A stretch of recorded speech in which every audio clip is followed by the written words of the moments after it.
Well, y'all, let's go. This is your girl, Rebel Ray, and thank you for tuning in to the Prune Tree podcast tonight. We, like all things, have those in depth, courageous conversations of growth, opportunity, and right now we're at a pivotal moment in understanding the potential of moving out in gratitude and understanding what is the best time and choosing that time for us. I'm gonna have to retake that over. Um, it says that we're live. We're recording. Oh, okay, it says live. Are you sure? Okay, hold on. Hello. Hey, I'm upstairs, second floor. Okay. Are you coming to be here with me on the podcast? No. Did you come to my rescue? You came for some support? What are you? Are you dressed? You not? Okay. Oh, you're so sweet. Do you have your key to get me? Okay, Moses. If I can ask Moses to go down and get you, if that's okay. Okay, because we were just starting. Okay, thank you. Bye. Moses, do you mind going down and getting Mr. Solomon? I see you over there practicing your dance moves. You better get it, boy. Work it. I love Moses. Oh, I love it. That's how Michael was. Michael Jackson. Okay. I had asked to see if Solomon wanted to just come on and just talk about this day because he's a veteran. He served in two Iraqi wars, so he was the part of the millennials that went out into war. And I wanted to just kind of ask him about his state.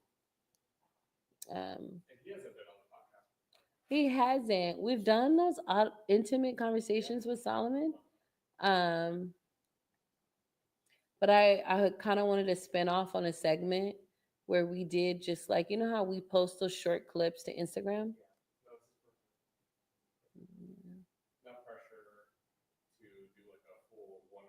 Mm-mm. Mm-mm. I'm just kind of just checking in with the state, and but he can go like that's what me and him do. We spar because he has a lot of traditional views, and he really understood why some of his friends voted for Trump. So, which is funny.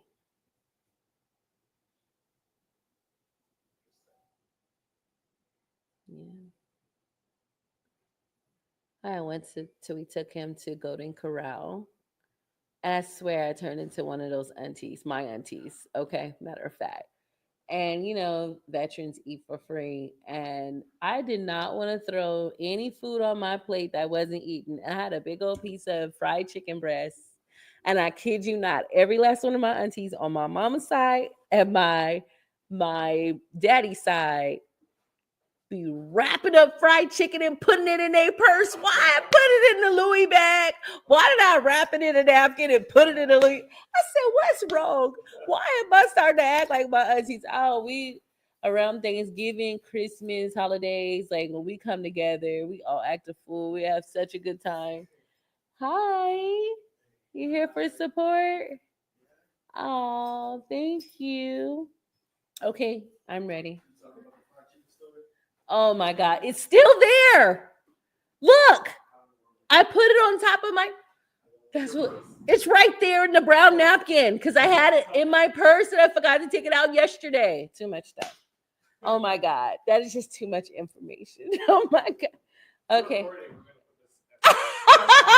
That would be funny to kind of show backstage. Oh the happenings of Rebel Ray's head. Okay. All right, everyone's quiet. Okay, here we go. Hi, thank you. I'm Rebel Ray, your hostess with the mostest, and this is the Prune Tree Podcast. Listen, there are many different topics that we talk about the prune tree and the grooming and the pruning and the growing that sometimes you have to endure to get to your greatest person, the person you want to be in the here and now, the person in this metaphysical space. In this next chapter of the prune tree, we're really going to be getting into the spiritual essence of the person and that metaphysical, the energy that resonates around us, and what it's going to take to get to that next level. As you know, in our current political climate and in the climate of all things social, human, emotional, the well-being of others are being attacked more and more as we go. And it's so imperative that you stay connected to podcasts that bring you life, that bring you strategies. You can also, share strategy with you. And so that's what the prune tree is. The prune tree is for like-minded, conscious-minded individuals who are just willing to come out, support, tell their stories so others can really just listen and really ground and normalize themselves in the cocooning, in the change, and also the pruning that we call life. This is Rebel Ray, and I hope that you can meet me every Wednesday at 7 p.m. Pacific Standard Time. Peace.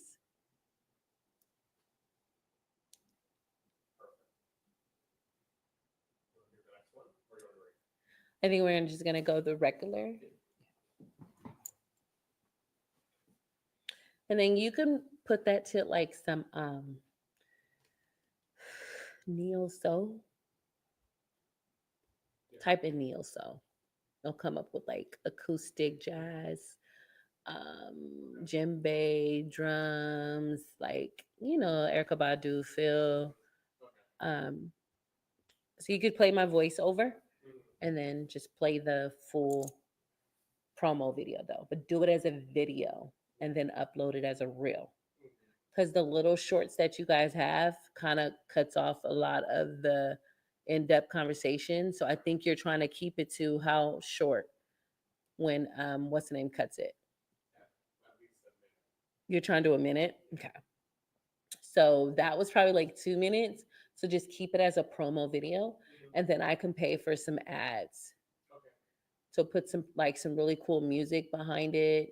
I don't really like lullaby looking sounding music. I want a more mature, because that's the audience I'm going for. A mature audience that are looking to connect with more intellectuals. Okay. All right, here we go. Hi. That wasn't it. Sorry. What's up? What's up? What's up? This is your girl, Rebel Ray, and this is the Prune Tree Podcast. Listen, we are excited tonight because not only are we by ourselves, you got me. um, welcome. Welcome to the day after Veterans Day, and a shout out to all of those veterans that it's been a couple of days, excuse me, 2 days after Veterans Day. Where we're celebrating our veterans. And I want to give a shout out to my darling sweetheart, Mr. Solomon. He served in 2 Iraq wars when a lot of our millennials were going off to war in those times after 9/11, and certainly truly before, um, uh, during the second and first Iraq wars. And we're also want to just give a shout out to my dad, my uncles, and also my cousins, both male and female. We come from a very heavy military background, veterans, most of them retired, and dedicated their service. So thank you, my family, for your service to this country. And thank all of our veterans for the service to this country. It means the world that you took it upon your time in your life. Some of you coming back with traumatic experiences, PTSD symptoms, and losing, but also gaining new friendships. But yeah, um, that's always a hard, life changing subject to kind of talk about. And so I always want to just give space for, really paying homage to our veterans and paying homage to those that are now ancestors. And so today, I'm by myself and we kind of switched the setup a little bit. I actually really um, love this setup. I think we're going to keep it. I'm in my nesting phase right now after I get done at the end of the year and I really settle down and do some reflection, some resting in the wintertime. That's what we're supposed to be doing. You're supposed to be hibernating. Um, that means through spring and summer, you gathered, you harvest, and you gathered all of your things to kind of now hibernate, and we move just like nature does. And where we all don't all live in the four seasons, in the what winter we have here in California right now, currently, our winter is looking about 75 degrees to 65 degrees. However, in some parts of California, it got down to like 31 degrees, the low, in some parts. And so, depending on where you're at, especially in Stockton, um, it's so awesome to see everything. Um, and so, while we're thinking about what's happening with the current political landscape and now how everyone, including business, community members, how we're going to fare, what is to be expected come January, and what we're going to be doing to accept the new administration that's going to be coming in, and as well as, looking at the landscapes. And, it's with the dedication of viewers like yourself, we continue to have these courageous conversations, even if we don't see eye to eye. I think it's a space and a time where we need to really hear from our community members on what their fears are, what people are understanding, what we should be doing. I think a lot of good people fundamentally had some things that they just didn't want to bend on. But and a lot of that is rooted, unfortunately, in systemic racism. It's rooted in prejudices and implicit biases. And oftentimes are we've seen a lot of videos streaming currently right now that looks full of bigotry.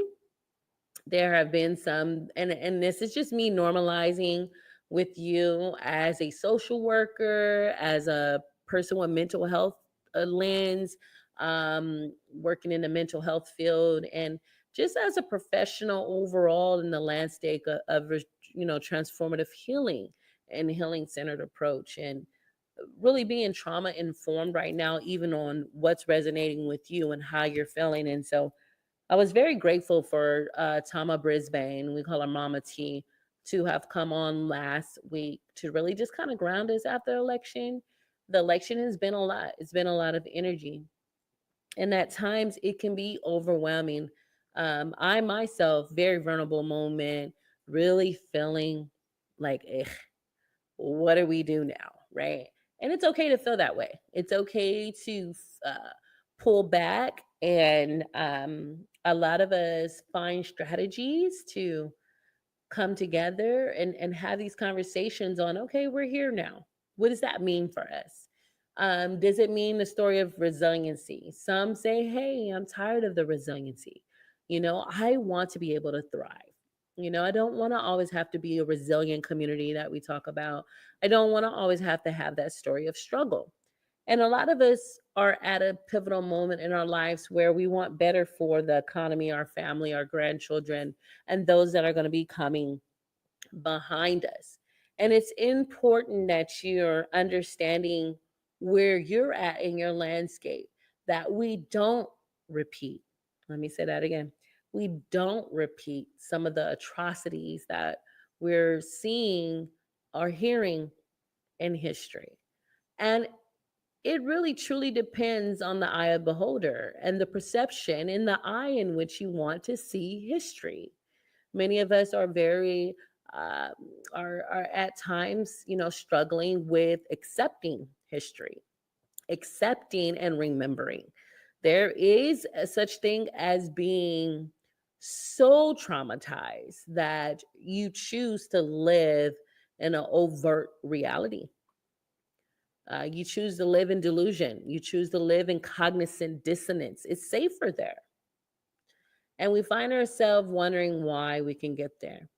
It can be an overstimulation of trauma that sometimes just allows us to maladaptively cope, whether it be with drugs, whether it be with drinking, whether it be with trying to figure out the next like on your Instagram post, or um, looking into other people's lives and not sweeping around your own back door and taking care of your own business. Whatever the case may be that pushes us to avoid, to escape our reality, it's going to take some grounding to understand where we are in America. Where we are in America. Taking our time to understand, are we progressive and moving forward with ideologies that fit and support everyone who lives here, including those that we don't see eye to eye on?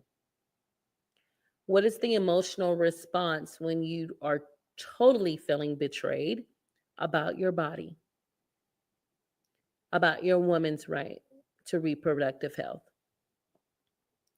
about your rights to choose what your children want to listen to or see or are exposed in school? A lot of things are many different people I'm hearing from different sides of the aisle about how they're feeling. And really, we are not having those deep, critical, conscious talks. I see that we're bagging on each other on online though. I see that we're speaking very inappropriately about women's bodies. I see that we're talking against this quote unquote woke folk. And I also see that it's a lot of inspiration that's happening at the same time that's getting drowned out.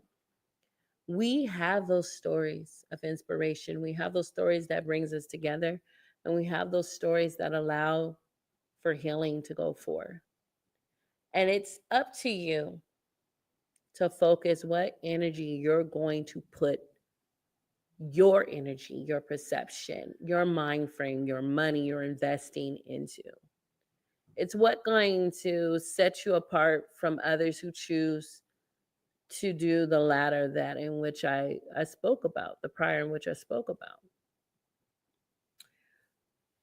One of the things that I always want people to understand is there is always going to be a perception, and that we can't shy away from the table.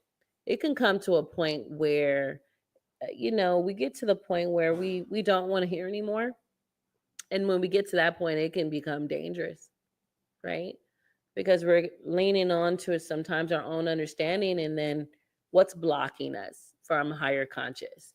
What's blocking us from growth and connection when we tend to do these things? And how are we staying connected to what we call the source?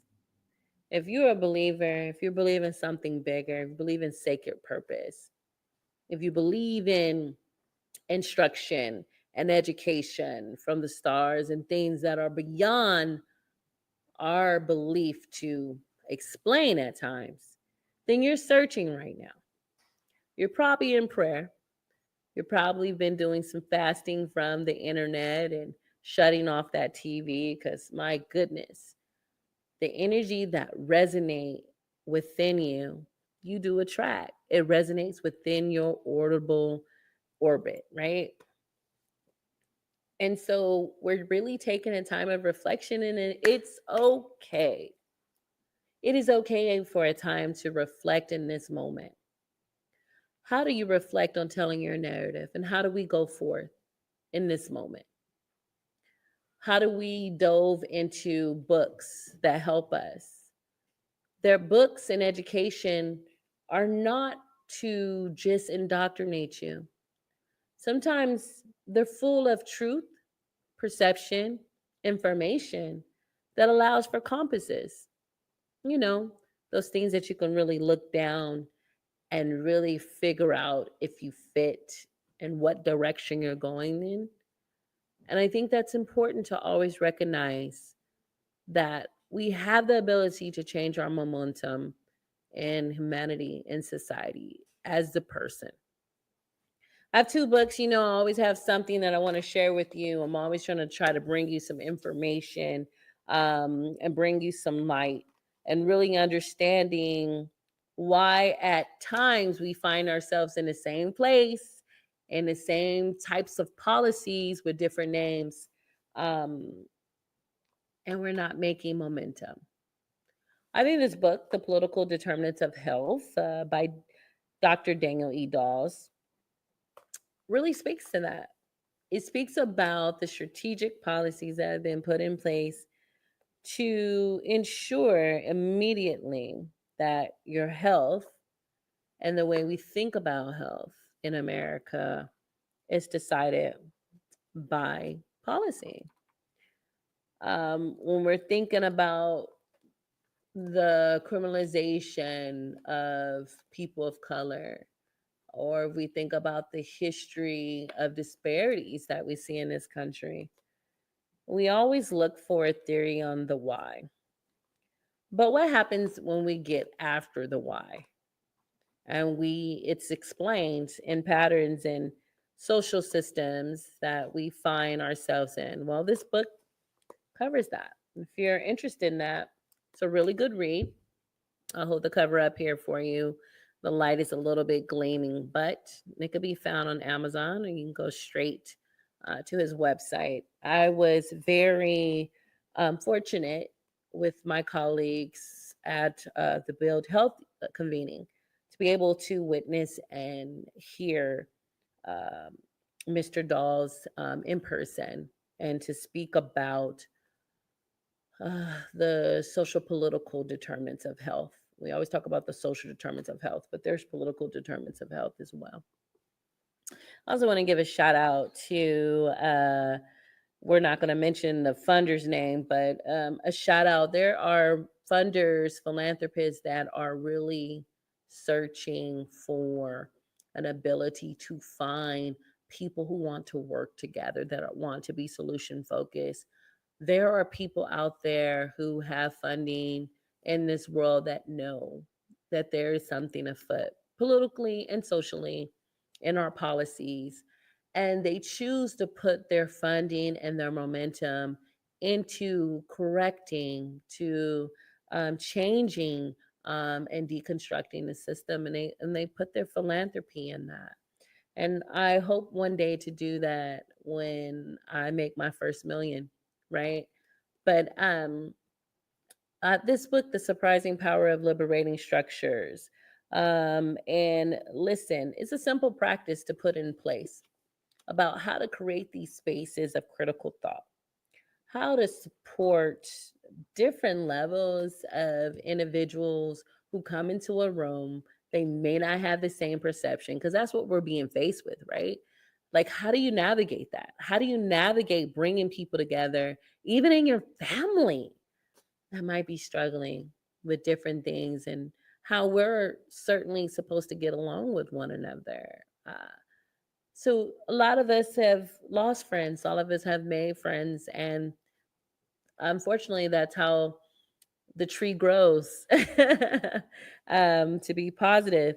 And so this is basically a great book for showing how we can get in space and how we can be practical in space and support liberating leadership, supporting innovations, also just like, what's the culture that you want within your family, within your tribe, within your organization, your workspace, your business space, right? How do I go beyond what the social constructions have put in place for me? What are ways that draw us together and support us? How do we value each other's experiences and really be open to listening and really practicing that emotional intellect? Because a lot of times we can be so in our emotions, we just shut it down. And then there's further chaos and there's further discombobulation and further discomfort for those courageous conversations. And I know some of you all are like, Rebel Ray, I want them to be discomfort. We've been discomfort for so long. And I tell you, rightly so. Rightly so. And as Mama T said, who is going to be the bear? It may not be for you. It may be for you to stand the front lines and figure out where you are in life in this fight for inequality and understanding what justice looks like. Uh, and it's okay sometimes to take a break and tag someone in because the burden should be for all of humanity, all social humanity, even when it's not positive, even when it's at times scary to speak truth, even when it's at times heavy and at times you don't know what to say. How do you encourage? How do you support? How do you support someone's dreams and innovations and strategies to compete and support their race when you don't have it? Because there'll come a time. And these are just perceptions. These are ways that you can cope without despair because you're going to feel that way. You're also going to fear fear at times. And I'm grounding you right now. I'm normalizing some things for you. And that's okay. Um, you're going to feel uncertainty. But how do you trust this process? How do you trust this process? How do you get ready? How do you continue to grow? How do you talk to yourself and motivate yourself? I love where I'm at in my life right now. I am turning into that wise auntie I always wanted to be. Hopefully, the fun and hip auntie as well. But always learning, always transforming, always understanding the call. What are we doing in this moment? And I think in this moment, for myself, is to really uplift the stories of the people that's on the ground, the people that's working and supporting, and how we get our information, our narrative out. So no matter what they do to our history, they can bury it, they can burn it, they can flood it out, they can choose not to publish it. That we will exist, that we will thrive, and that we will love one another. Thank you so much for tuning in. I am Rebel Ray. This is the Prune Tree podcast. And I thank you so much for always tuning in and listening and watching. Some of us are visual learners. So thank you. I love you. Peace.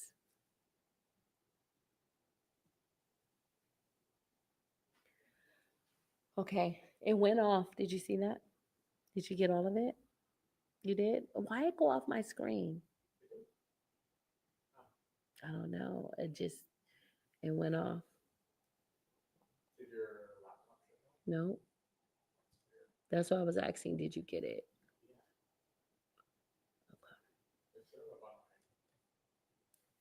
Okay. Oh, it's still going. Oh, okay. So was that 30 minutes?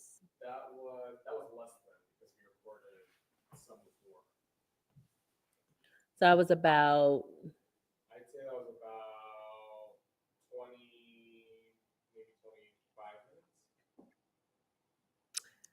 um.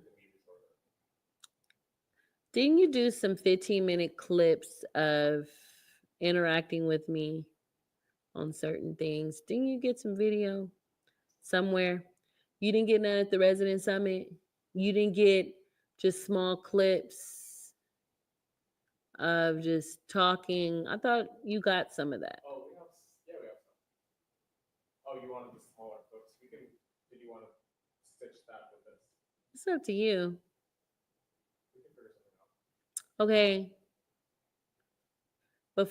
before you say peace, because the editing wasn't smooth like how I wanted it with what I gave y'all in like those little bit clips.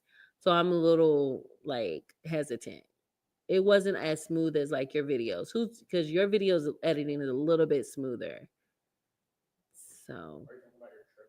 yeah, Yeah. I think what we need though is if you could just let us know what is where, because she was saying she was confused with which part was which part that you're talking about. got you. So maybe Yeah. we can. This might be a little time consuming for you, but I can place all the film and photos that you have sent to us on Google Drive, and then you can just rename Yeah, what's what yeah, we could stuff. do that. And then also too, I'm trying to do little promos that I'm on a lot more. Like if you know there's like a cool person coming on and they just want to sit and talk with me, or we start flowing, just hit that live. Cause you can always snip that up. Yeah, You can snip that up as a premiere. You can sit that up, to the conversation. It don't have to be in the live, right. True. you know, taking pictures, that type of thing. Mm-hmm. Yeah, this is what it's like one of my cutest outfits. But I got it on recording. We got some good pictures. Oh, yeah, you did. You did. All right. Well, we done. It's gonna be about what, maybe 20 minutes. I'd say about Do that. you need me to say anything else? If you want to stitch your trip to this, maybe we could do like a transition clip. So you saying, you introducing that part. Like, I recently went on a trip, um, and then talk about the trip a little bit. And here's a quick look into it, or here's a preview of that. Got you. So your girl is always traveling and really taking the moment to really go out, see what the world around us is doing and how we're shaping and we're as Americans being innovative. And let me tell you, culture will thrive anywhere. I was very fortunate to attend a CVS Health convening at. Okay. Maybe that was a sign I should have put that out. Ah, A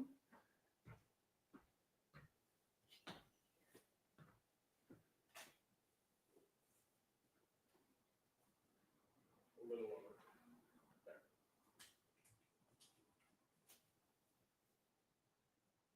they can stay.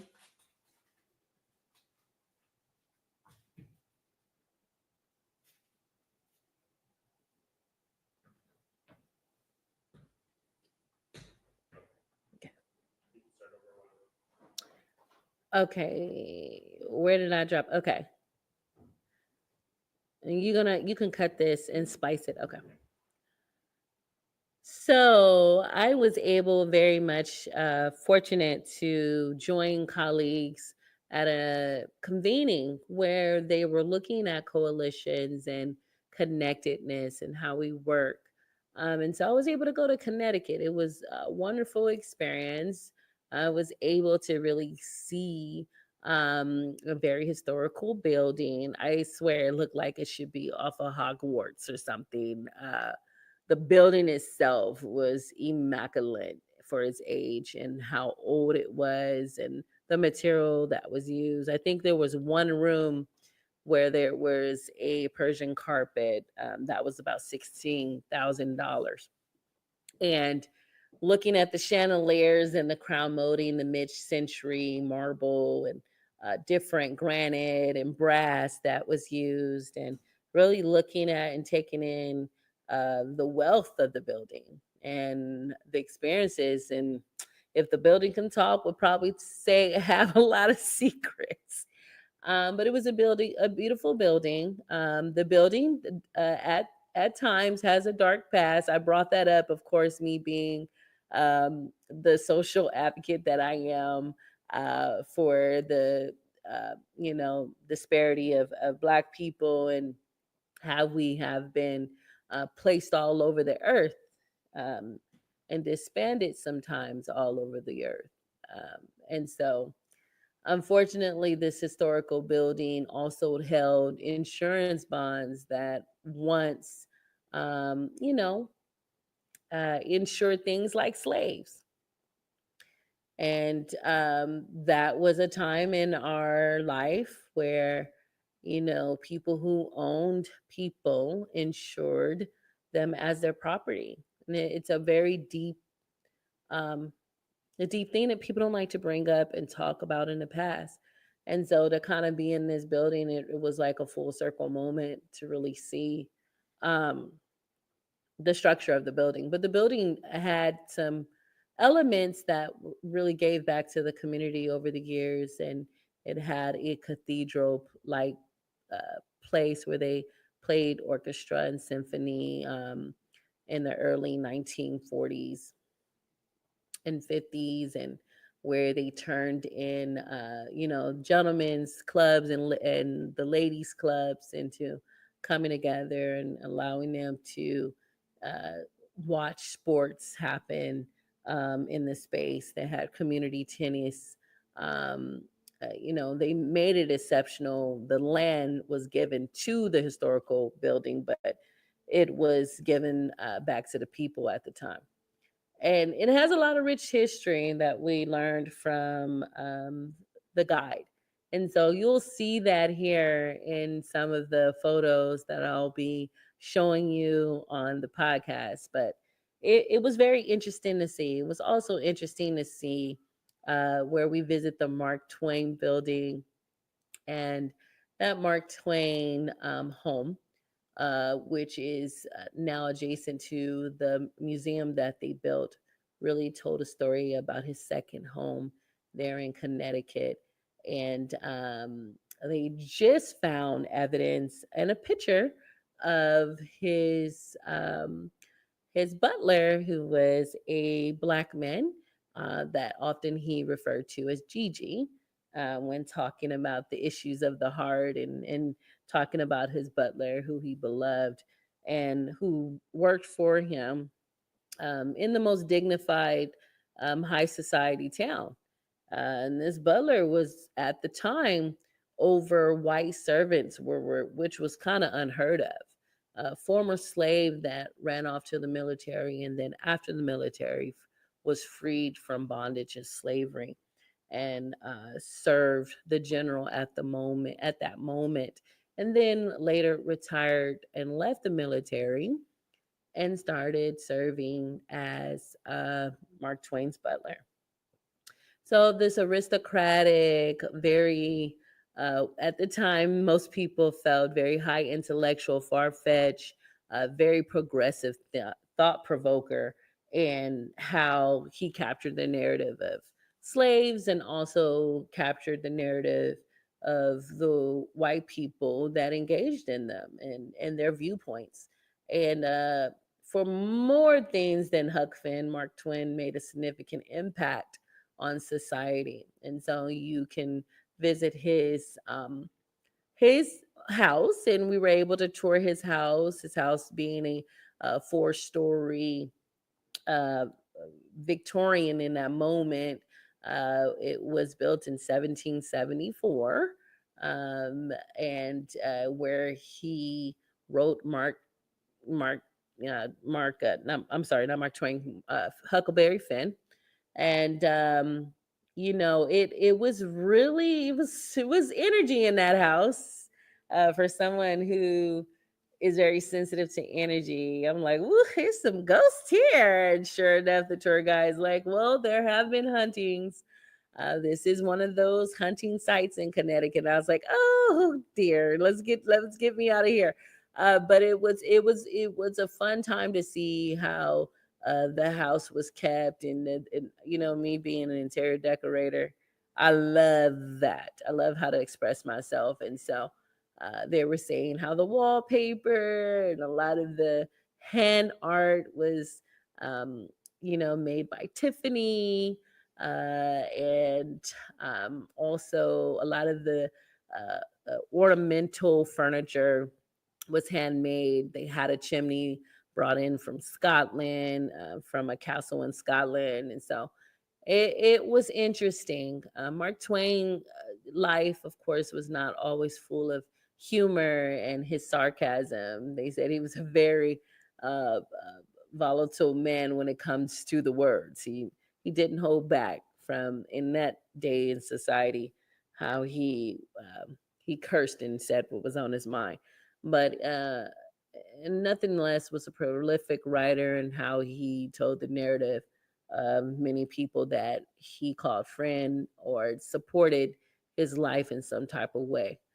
So that was very interesting to get that history of where we were at in the area, in that high society area, and just to look at the undertones of the state in the city.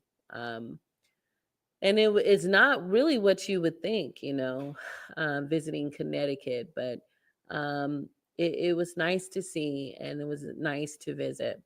But one of the things that I wanted to bring up, I know that we're really trying to find how to really boost the economy and how we can really boost culture and support culture. And so I made a little video I'm gonna show here where we visit a spot where they were able to bring all types of cultural foods that you probably wouldn't have necessarily seen in a storefront in Connecticut unless you were able to know exactly where you were going. This was a cool little hidden gem that was in Connecticut in what they call it wasn't the Sunnyvale. I have to remember, but it's a specific place where a lot of culture bears are, and we couldn't believe we found it. It was a gym. And it's a warehouse that was gutted out, and it was all kind of food: Puerto Rican, Jamaican food, Guanamanian food, Sicilian food, many different just culture in one spot, and was able to taste food. And we know food moves the soul. It really brings us all together and we share our stories and our family memories. It was just a great place, but I also wanted to really capture how it was working for the business community. And I swear to you, these small little cutouts that had a place where you can prep the food, you can store your food. They had a refrigerated systems upstairs, downstairs, and they had a space that allowed for young entrepreneurs to really master running their own business. I mean, there were monitors that had all the menus up there where you can change your menu, and they had space where have an arcade. They had a couple of bars in a couple of areas. One of the bars was salsa dancing. They had live spoken word and painting on the upper levels, and a lot of merchant shops that served a lot of merchant goods. I think something like this would serve this area in that way. Really bringing investors to come back to Stockton and really find the time to invest in the culture here. This is what brings us together. And again, when I'm talking about strategy, I'm always talking about how we're connecting, how we're supporting one another, how we're building community and bridging those gaps of disparity. Because that's how you do it. You're intentional about your US dollar, you're intentional about any other investment that you're choosing to bring into. And I think once we come out of our individualistic mind frame that sometimes we're at in this moment, I think more or less will stop feeling like the Hunger Games, and we'll start to socially collectively help one another to maintain and to thrive, because together we're going to have to do something to strategize. And so I saw this little community do just that. They came together. They had newcomers. They had their returning, customers, but it was a place. And what was so great about this is that they converted half of that parking lot into a movie theater and a stage. And so just having, uh, you know, bands play in the summertime, having the picnic tables out, just having a really free, fun venue where you can come and connect. It is awesome. And I've been to other cities like Texas and Atlanta, also in Baltimore, where they have these spaces that people are creating. And so we just have to want to do that. And so I wanted to share this cool little video. It's a real undercut video because it is not my management team that was recording, but I wanted to hold it up and kind of capture everything just so you all can see it. So we can check it out right here on the Prune Tree podcast.